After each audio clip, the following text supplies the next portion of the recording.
Je m'appelle Shiraz, j'ai 19 ans, je suis bénévole à la SBL Ras Al Hanout et je suis aussi bénévole à la MG Chicago.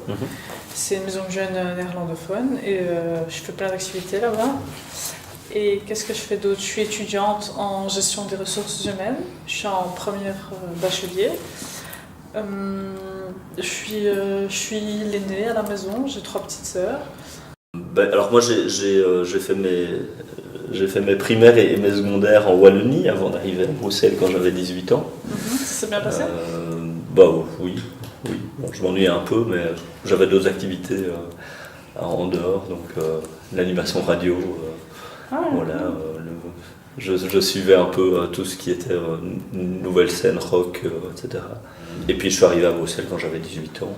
Et puis je ne suis plus jamais retourné dans la Wallonie parce que je m'y plaisais, donc j'y habitais directement 7 jours sur 7, pratiquement toute l'année. J'ai fait quelques petits jobs, hein. J'ai vendu des sandwichs au palais d'exposition dans différentes foires. Voilà, j'ai vendu des biscuits et du coca dans les supermarchés, et puis j'ai fait réceptionniste pour une société extérieure qui travaille à la Commission européenne. Moi, par exemple, pour que je puisse avoir des loisirs, je dois travailler tous les jours. Ça veut dire après l'école, quand je termine de l'école, je donne du soutien scolaire, je fais du babysitting, je travaille les week-ends. Je travaille tout le temps. D'accord. Sinon, je n'ai pas de loisirs.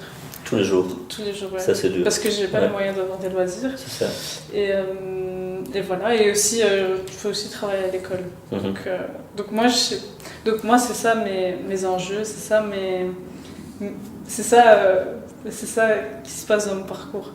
C'est que je suis confrontée à certains enjeux, j'ai aussi des responsabilités à la maison. Et j'aimerais savoir, vous, c'était quoi les enjeux que vous aviez, par exemple, à 19 ans, dans mon âge? À 19 ans, moi j'avais pas ce problème-là, donc voilà, j'étais le troisième d'une famille de 3, et puis mes frères avaient déjà pu essuyer les plâtres, et ils avaient déjà pu obtenir certaines choses, etc. Donc, Et vous appelez Karim? Oui. Ça vous a jamais posé de problème? Bien sûr que si. Bien sûr que si. Oh non, il y a quelque chose de personnel, enfin. Non, mais c'est-à-dire que, évidemment, quand je cherchais ne fût-ce que des jobs étudiants, je me présentais comme Monsieur Majoros, parce que si je me présentais comme Karim, on ne me répondait pas. Donc c'est clair, quoi. J'avais des copains qui téléphonaient au même moment, aux mêmes boîtes, pour essayer avoir des jobs, et eux on les appelait, et puis moi on m'appelait pas, donc on me disait que c'était déjà complet, quoi. Voilà. Donc il a fallu utiliser des stratégies un peu, voilà. Mais je l'ai vécu, oui, bien sûr. Oui, comment vous êtes senti vous en vouliez à vos parents, vous appelez Karim? Si vraiment pas, parce que ça correspondait à ma personnalité, et le milieu dans lequel j'ai vécu, c'est déjà un milieu militant. Quand on a des parents qui se rencontrés dans une manif, alors soit on se révolte totalement, après, soit on va dans le même sens, je pense. Et donc, pour moi, ça a plutôt renforcé mon engagement et ma volonté aussi de travailler sur ces questions d'égalité et de lutte contre les discriminations. Et donc, voilà, donc je suis très fier de m'appeler comme ça. Si j'avais pas voulu, j'aurais pu changer de prénom. C'est vrai que quand je travaillais dans le call center, on me demandait de m'appeler Sophie. Elle s'appelle toute Sophie. Ouais, tout le monde. Ou Dominique. Dominique. Oui, ça fait que j'ai fait ça aussi, oui.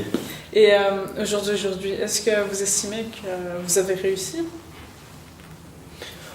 Entre-temps, j'ai quelques années d'expérience professionnelle dans l'associatif, et puis maintenant avec un poste vraiment en responsabilité, et qui permet aussi de faire la militance, qui est un poste d'échevin sur des enjeux importants. Voilà. Donc je suis très, très content de ce que je fais. Je ne pense pas que je ferai ça toute ma vie, parce que pour moi la politique ne doit pas être une carrière, mais doit être un moment plutôt. Il doit plus être collectif qu'individuel, c'est-à-dire qu'on peut transmettre aussi la volonté à d'autres personnes de poursuivre dans le même mouvement, finalement. Ce que j'ai réussi, oui, professionnellement, je pense qu'avec les quelques cartes que j'ai pu avoir ces dernières années, je pourrais trouver un autre emploi intéressant et satisfaisant après cette expérience-ci. Ouais.